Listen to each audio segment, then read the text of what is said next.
pastor Edson, de São Paulo. Como você está ouvindo, ele vai trazer uma palavra. Pode vir. E louvamos a Deus pela vida do pastor Edson. Ele vai compartilhar conosco uma palavra de Deus. Fique à vontade, como se estivesse lá em São Paulo.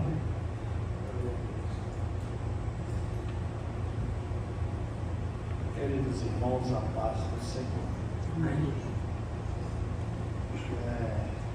Para mim é um motivo de muitíssima alegria poder estar aqui compartilhando este trabalho com os irmãos. Glória a Deus. É a primeira vez aqui na América. Então os irmãos me perdoem, tá?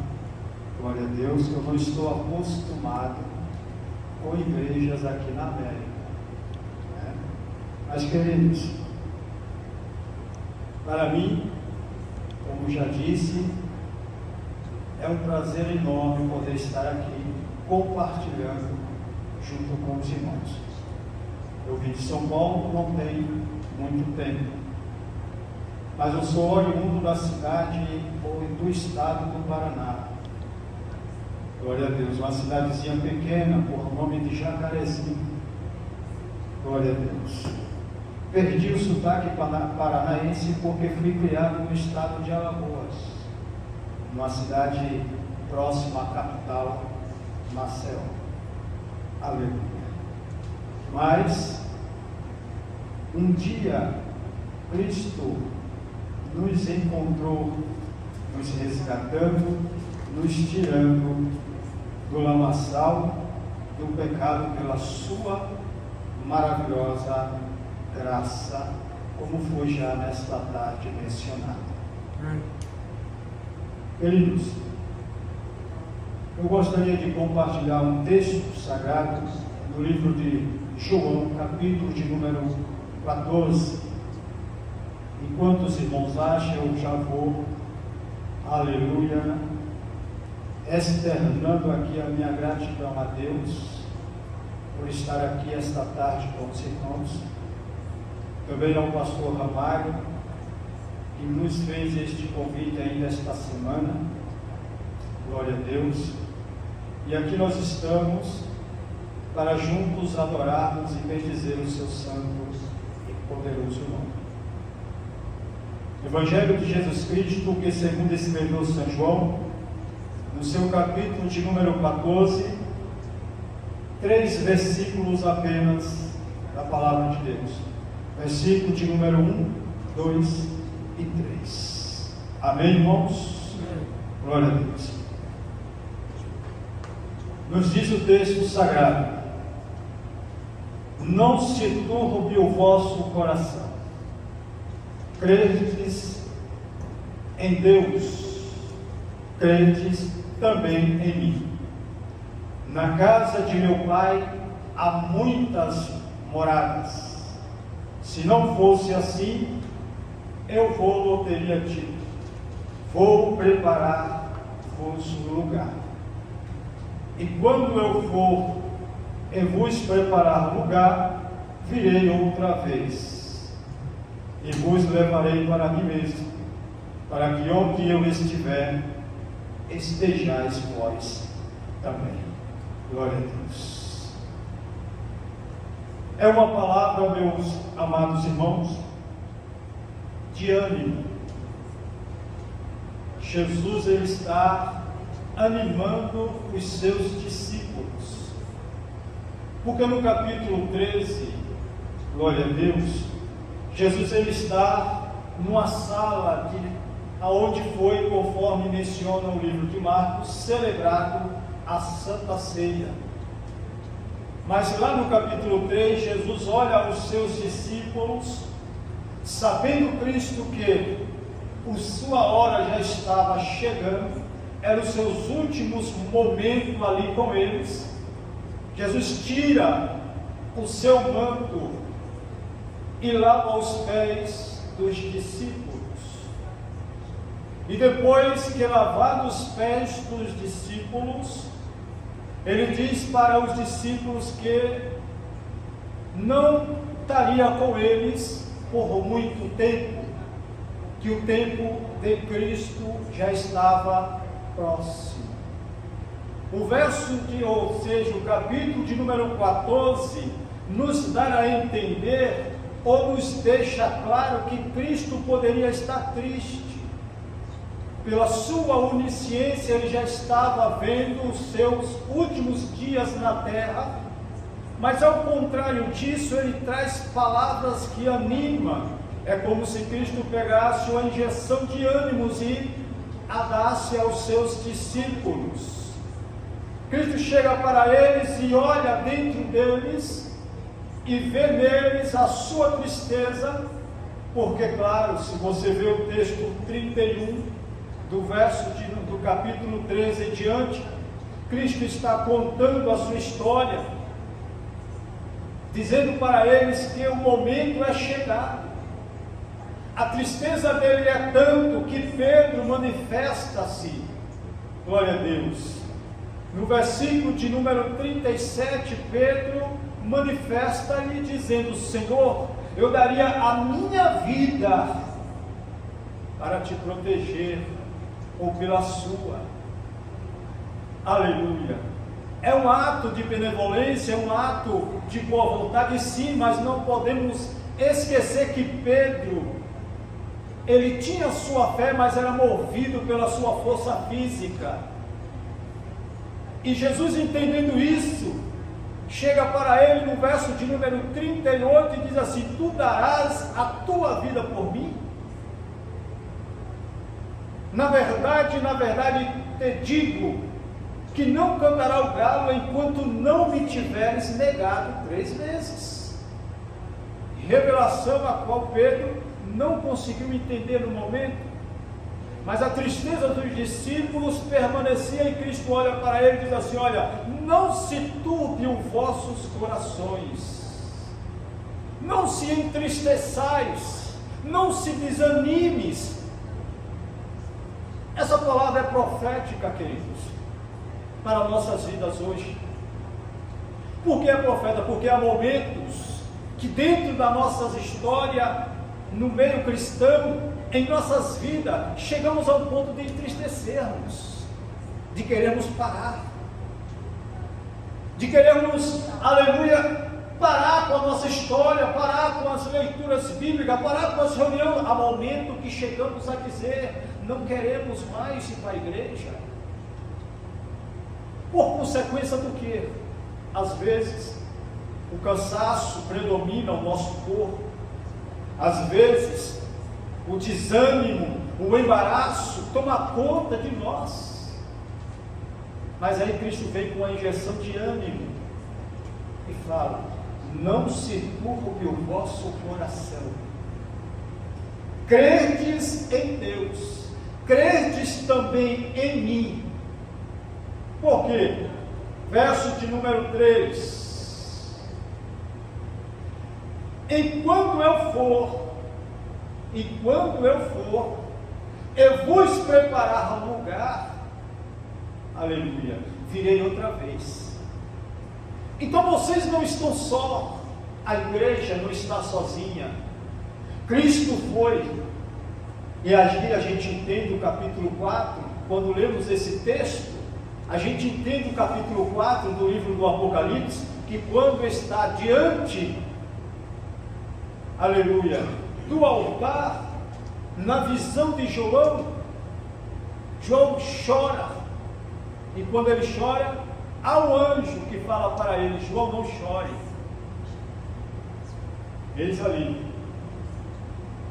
o leão da tribo de Judá, que foi morto, mas reviveu, e vive para todo sempre.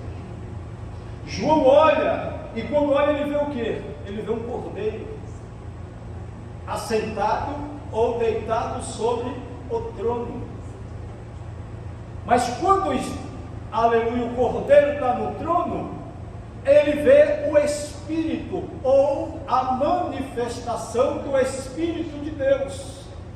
O que se deu a acontecer no capítulo 2 de Atos dos Apóstolos. Jesus disse: eu vou para o Pai, mas eu não vos me deixarei órfão, Quando Cristo chega no céu, o Espírito desce. No capítulo 2 de Atos, há a manifestação do Espírito.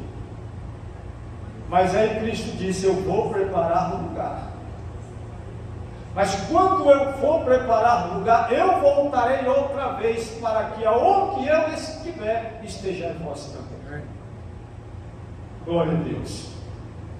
Por quê? Porque na casa de meu pai há muitas moradas. Aí a gente entende o texto, mas se há muita morada, porque Cristo foi preparar o lugar. Cristo não foi preparar o lugar. O texto diz que foi, não foi, porque o capítulo 25 e o verso de número 34 do livro de Mateus, Cristo deixa registrado que desde a fundação do tempo, a morada já está pronta para mim e para você. Glória a Deus. Entendemos isso? Cristo fala que a fé é o remédio contra todos os desesperos. A fé. Nós lemos isso no texto em que o irmão fez a leitura hoje. A fé. E Deus usa o fenômeno espiritual em nossas vidas para explicar, aleluia, para nós, ou nos dar a certeza a nós, de que Ele está conosco todos os dias de nossas vidas. E que fenômeno é esse? A fé. A fé é o firme fundamento das coisas que não se vê, porém é a certeza das coisas que se espera. O que nós estamos esperando? A volta de Cristo. Por que as igrejas hoje não estão superlotadas? Porque hoje, glória a Deus, existe uma grande diferença, e eu tenho andado, aleluia, no nosso país, eu tenho contemplado isso, aonde se prega a palavra genuína de Deus, conta-se nos dedos o número de crentes que ainda preza pela palavra. Quando se, aleluia, manifesta-se coisas que alegram o ser humano, que move o seu ego, aleluia, a igreja se enche. Por quê? Porque está dando comida agradável aos olhos humanos. Mas quando se trata de fé, quando se prega a palavra, quando a palavra traz revelação que chega a mexer com o ego de alguém, irmão, são poucos que prezam a palavra de Deus. Conta-se nos dedos aqueles que prezam a palavra de Deus. E nesta tarde, Jesus fala para mim e para você através da sua palavra, que não podemos estar triste, abatido, não podemos nos colocar na posição de cansado, fatigado, ou até mesmo desanimado. Por quê? Porque Ele foi para o Pai, mas Ele jamais nos deixou só. O apóstolo Paulo, ele vai dizer que a nossa, ou seja, que o poder do Senhor aperfeiçoa-se na nossa fraqueza. E quando ele, Paulo, manifestando-se, diz: quando eu estou fraco, aí é que eu estou forte. Glória a Deus. Olha só, uma referência que trata segundo, ou uma referência que se trata a segunda vinda do Senhor, manifesta-se nas pessoas que são benditas ou aguardadas por eles e pelos anjos no céu, embora no mundo elas sejam tratadas como peregrinas, ou seja, o crente. Talvez você não tenha ouvido falar sobre isso, mas o cristão na terra é peregrino. Nós não somos daqui. Há quem diga, e lá no livro do Apocalipse, menciona, o irmão estava mencionando aqui a respeito do pastor Rodrigo Silva, muito conhecido lá no Brasil, e ele está por costume de falar abertamente que não crê no arrebatamento secreto da igreja. Ele não crê no arrebatamento secreto da igreja, mas nós cremos. Por que nós cremos? Porque Paulo prega que é no abrir e fechar de olhos a volta de Cristo. E ai daquele que não estiver preparado. O alicerce do crente é a palavra de Deus. Se o crente não estiver alicerçado na palavra de Deus, com certeza ele não vai estar preparado para o dia do arrebatamento. Quando ele se encontra, irmãos, deixa eu te falar uma coisa. Eu não sei, como eu disse, eu não tenho por costume e não conheço a doutrina e a disciplina aqui na América, mas no Brasil existe igreja para tudo quanto é gosto. Infelizmente é isso que acontece. Existe igreja para tudo quanto que é gosto. Se você, aleluia, não quer uma igreja que aperte um pouquinho o laço, colocando uma doutrina a mais, então você vai para uma igreja que aceita tudo. É uma igreja do tal de chamado oba-oba. Tudo é certo, tudo é conveniente. Jesus só quer o seu coração e nada mais. A minha Bíblia diz que, aleluia, o seu corpo é templo e morada do Espírito Santo. Então o seu corpo deve ser cuidado, tratado. O seu corpo não deve ser exposto de qualquer maneira. O seu corpo não deve andar de modo aleatório. Deve ser cuidado, deve ser tratado. Por quê? Porque se o seu corpo é casa, é morada do Espírito Santo, você vai deixar o Espírito Santo morar em casa bagunçada? De certa forma não. É por isso que eu te digo, há muitos cristãos que quando Cristo vier não vai estar preparado para subir com ele. Sabe por quê? Porque não tem alicerce na palavra. A palavra é quem liberta, a palavra é quem instrui, a palavra é quem dá, aleluia, o caminho certo a se seguir. A palavra é quem mostra qual é o verdadeiro sentido da salvação.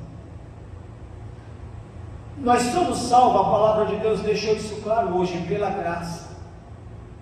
E isso não vem de nós, irmãos. É um dom de Deus, glória a Jesus. Deus é tão maravilhoso, tão bom, a graça dele nos alcançou de uma tal maneira que ele deu o seu único filho para morrer por nós. E o que é graça, pastor ou irmãos? É favor imerecido. Nós não merecíamos isso. Nós não merecíamos a salvação. E eu vou te explicar por quê. Glória a Deus. Lá no Oriente Médio, o irmão tocou no assunto do Oriente Médio. Lá no Oriente Médio, se fosse por eles, a palavra não tinha nos alcançado. E eu vou te explicar por quê. Porque os judeus, ou seja, Jerusalém é o berço do Evangelho, ou do cristianismo. E no cristianismo de Jerusalém, ou dos judeus, os judeus são um povo egoísta. Perdoe-me a força de expressão, mas são egoístas, sabe por quê? Porque até o capítulo 9 do livro de Atos dos Apóstolos, os cristãos da Judéia só tinham o Evangelho para eles. Por eles não tinha nos alcançado o Evangelho. O que é que Deus faz? Deus usa agora um homem, e esse homem é Paulo, e Paulo vai com toda a sua fúria para Damasco. A cidade de Damasco era mais ou menos 300 quilômetros de distância de Jerusalém. Paulo ia com toda a sua fúria, e quando ele estava próximo à entrada, no capítulo 9 de Atos, os irmãos conhecem, quando ele estava próximo a entrar na cidade de Damasco, Cristo se apresenta para ele. E quando se apresenta para ele, aí eu vou, aleluia, pular, porque os irmãos conhecem a história, tá? ele, louvado seja Deus, Cristo simplesmente fala para ele: entra na cidade. E ele entra na cidade, e aí por 3 dias ele jejua e ora. Mas quando, aleluia, Ananias chega e coloca a mão sobre ele, ele recebe o batismo com o Espírito Santo. E sendo batizado com o Espírito Santo, as escamas caem dos seus olhos e eles começam a enxergar com outros olhos a revelação da palavra de Deus. E ele começa a pregar. Queriam parar Paulo. E eu vou te explicar mais ainda. Quem foi que disse que Paulo não poderia pregar? Foi Pedro. Sabe aonde? No templo, em Jerusalém. Barraram Paulo e mandaram Paulo de volta para a sua terra. Paulo volta, triste, mas não absoluto. Paulo vai orar, vai fazer tenda por 13, 14 anos. E Paulo traz essa revelação em 2 Coríntios. No livro de 2 Coríntios ele diz: eu conheço um homem que por 14 anos foi arrebatado. Se pelo Espírito eu não sei, se pela carne eu não sei, só sei que foi arrebatado. E foi arrebatado, sabe até onde? Até o 3º céu. Ou seja, ele estava dizendo: eu entrei aonde você não entrou, eu vi o que você não viu. E para eu estar onde eu estou, eu tive que passar por tudo isso. E sabe o que acontece? Quem pôs a mão sobre mim, quem me levantou, não foi o homem, foi Deus. Estou aqui pregando a palavra pelo Senhor. E aí a palavra se estende e chega até nós. E quando chega até nós, aí o irmão mencionou ali as escritas. E eu vi sobre isso. Aleluia. Os judeus, me perdoem, eu vou fazer uma pequena correção, querido, me perdoem. Os judeus têm Yahvé uma pronúncia tão santa que eles não se julgam qualificados para expressar o nome de Yahvé. Ele vê que é tão poderoso esse nome, que quando eles escrevia, como ele mencionou ali, ele tirava do papiro. Ou seja, nessa época já não era mais papiro, era o couro de carneiro curtido, era o pergaminho, era o rolo.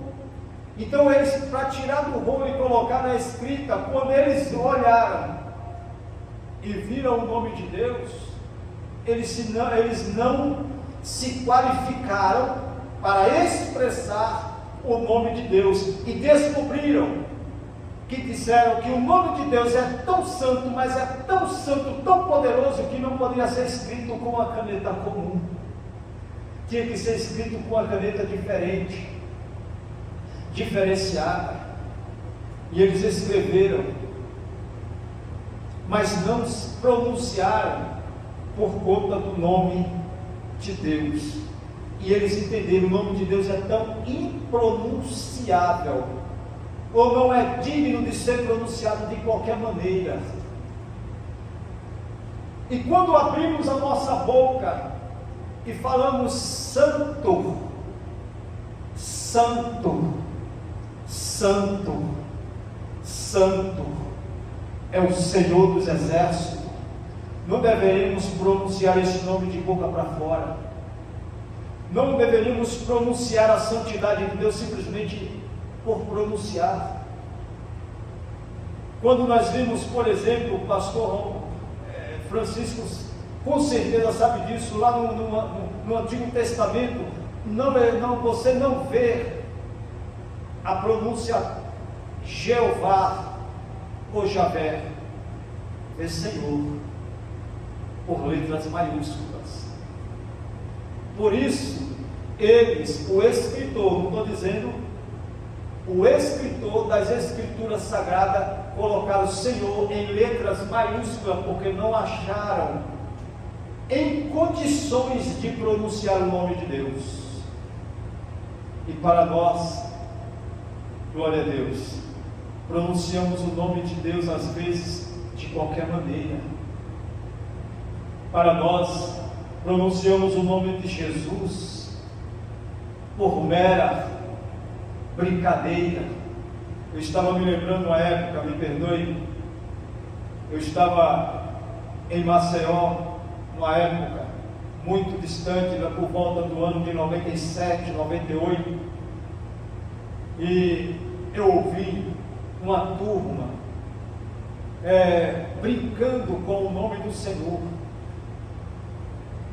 E eu fiquei olhando e falei: Jesus, tu é tão misericordioso, porque se fosse pelo tempo da lei, se fosse pelo tempo da lei, Deus pesava a mão sobre eles. Sim, porque vimos os filhos de Corá, o que aconteceu com ele quando brincavam com as coisas. Isso me faz lembrar uma coisa, querido. Tem muitos cristãos que dizem assim: olha, eu vou cultuar a Deus do meu jeito, em casa, não vou mais para a igreja, porque na igreja eu só vejo pessoas que me desagradam. Não vou com a cara de fulano de tal, não vou com a cara de X, não vou com a cara de B, vou ficar cultuando a Deus em casa, do meu jeito. Pois bem, os filhos de Corá fizeram a mesma coisa, cultuando a Deus de qualquer jeito. Só que no tempo da lei, Deus pesou a mão sobre os filhos de Corá, e não somente pelos filhos de Corá, pesou a mão também pelos filhos do sumo sacerdote Arão, e disse para ele: não vai sepultar os teus mortos, vá para o templo. Me lembro também do capítulo de número 77 do livro de Salmos, ou Salmo 77, um salmista por nome de Asaf. E Asaf, por sua vez, era um levita. Esse levita servia a Deus no templo, mas encontrou-se numa situação que ele mesmo conta no Salmo 73. Ele começa o salmo louvando e engrandecendo a Deus, dizendo: verdadeiramente bom é Deus para com o seu povo, para com Israel. Aí ele diz: mas quanto a mim, os meus pés quase se afastaram, faltou um pouquinho para que eu me desviasse do caminho do Senhor. Por quê? Porque ele começava a olhar as pessoas lá de fora. Esta época, permita-me falar, era uma época em que o templo estava para ser inaugurado. E ele via os convidados do rei Salomão chegarem em suas carruagens. E ele conta isso no Salmo. Por quê? Porque ele olha os ímpios e ele diz assim: nem na sua morte eles têm aperto. Detalhe: o levita, ou o sumo sacerdote, ele tem uma data específica para servir a Deus no templo. Depois disso, ele é afastado das suas obrigações. E Asaf já estava afastado. Asaf agora estava passando por, abre aspas, necessidade dentro da sua casa. Quem conhece a história sabe que os levitas não tinham terras. A herança dos levitas vinha do Senhor. Era o Senhor que dava para eles. E Asaf estava passando por essa dificuldade, tanto porque ele não exercia mais o seu ministério. Mas, quando ele se lembra da grandeza de Deus, ele começa a adorar a Deus. Alguém chega na sua porta e diz: olha, o rei quer falar com você. Ele recebe a ordem do rei e ele vai até, sabe por quê? Porque lá atrás, Davi fala para Salomão que na inauguração do templo é para selecionar os levitas e que Asaf esteja no meio. Salomão se lembra disso e vai até Asaf. Quando chega até Asaf, Asaf, louvado seja Deus, recebe uma ordem: prepara um hino de adoração para que você cante na inauguração do templo. Olha que coisa. Para ele foi uma honra. E sabe quanto tempo levou para ele fazer a letra deste hino? 7 anos. E 7 anos ele escreve. Mas aí você conhece a história. No livro de 2 Reis, no capítulo número 6, a inauguração do templo. E todos adoram a Deus, mas quando Asaf começa a adorar ao Senhor, diz as Escrituras Sagradas, que uma nuvem aponta, e uma nuvem vem trazendo, e ela chega em cima do templo, ela paira, e quando ela paira, a glória de Deus toma conta do lugar, e quem está, aleluia, louvando a Deus, não consegue mais adorá-lo por conta do peso da glória de Deus. Eles se prostram ao chão e começa, aleluia, a chorar, a se rasgar, se achando indigno de estar na presença do Senhor. Imagina agora, quando a igreja chegar no céu. Imagina a igreja chegando. Aí eu cito o Salmo de número 24.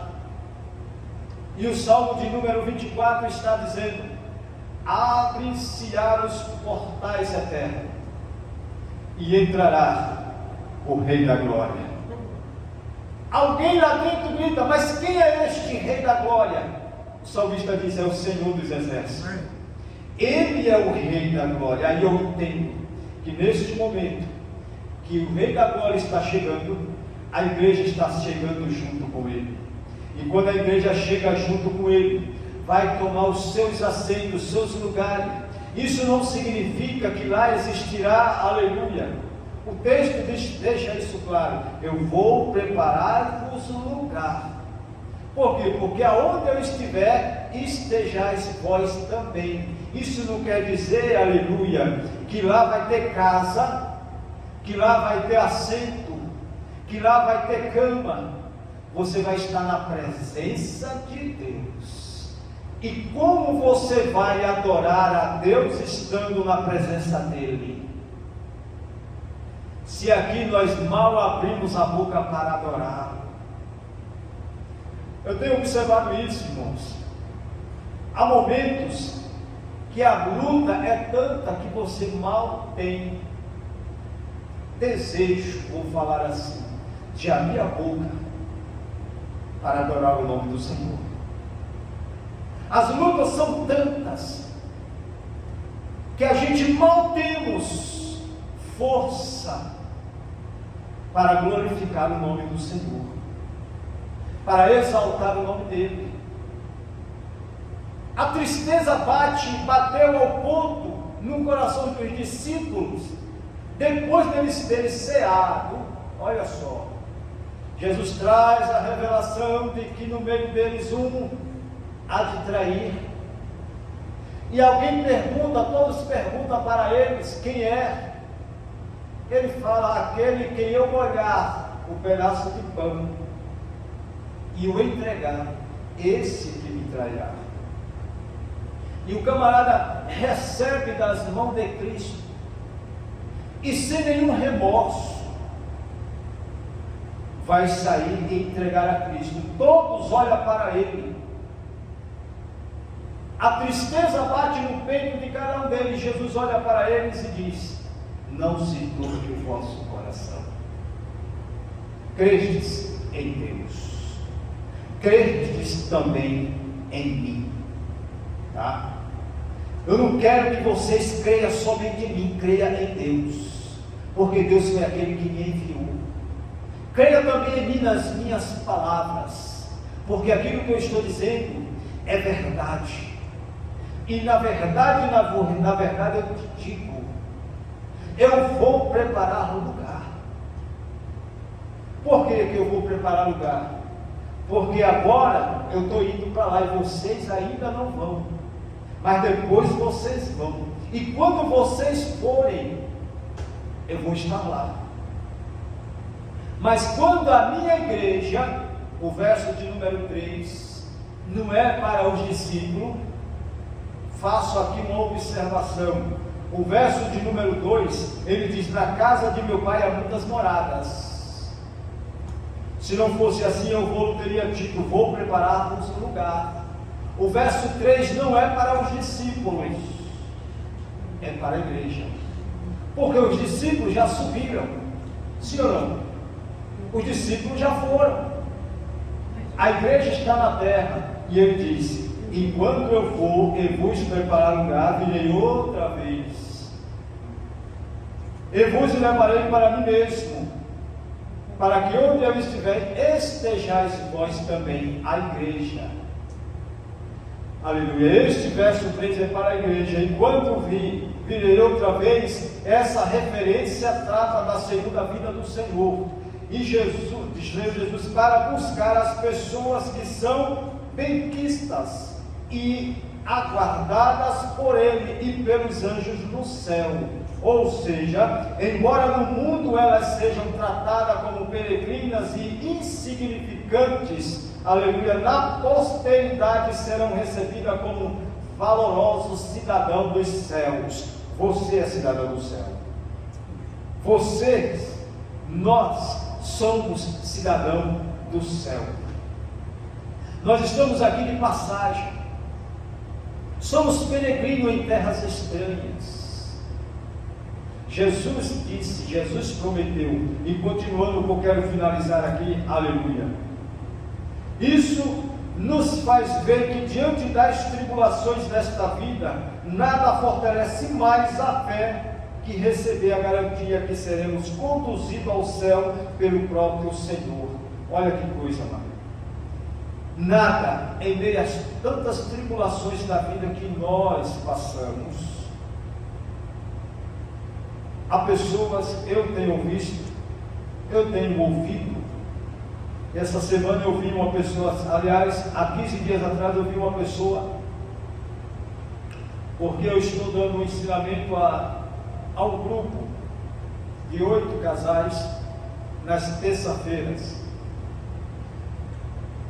Quando eu comecei, eu falei para eles: haverá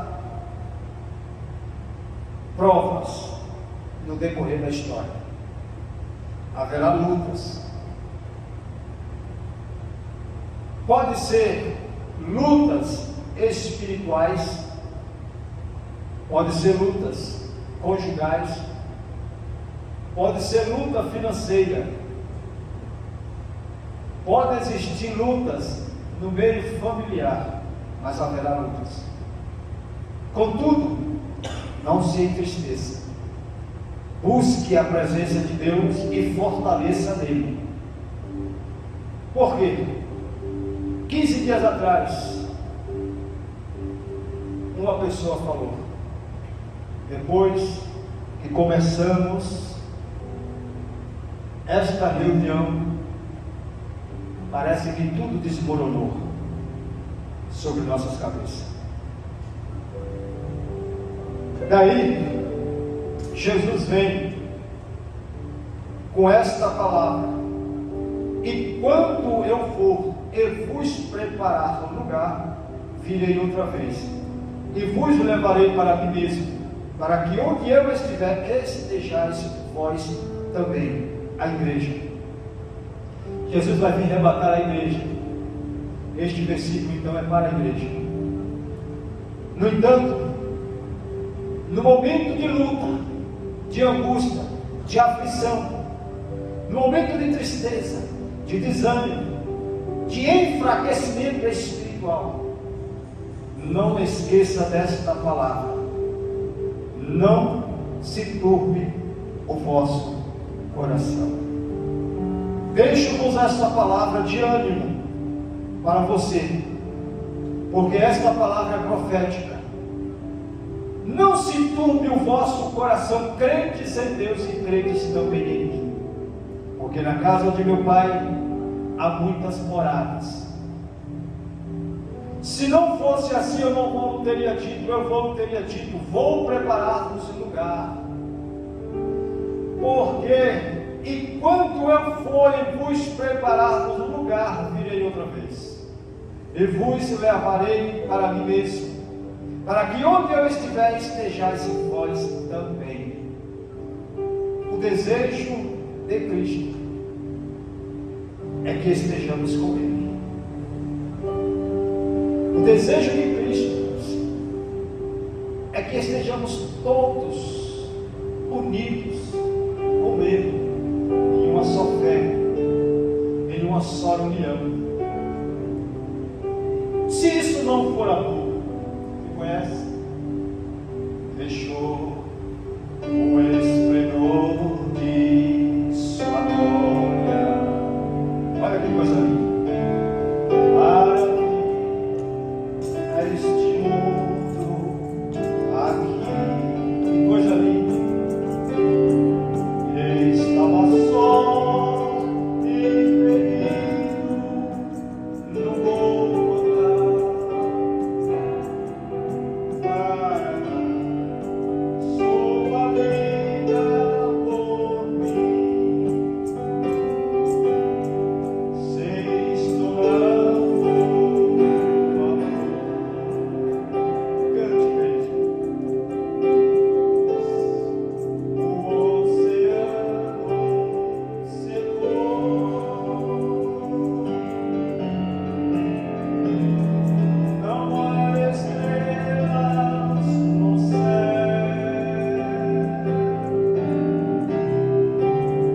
as andorinhas não voam, se estudando o amor.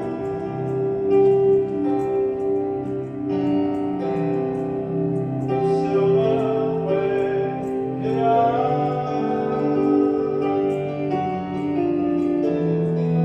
todo perde o valor, se isto não for amor. Glória a Deus. Se isto não é amor, se Jesus não tivesse vindo por nós, se Ele não tivesse deixado registrado, aleluia, que viria outra vez,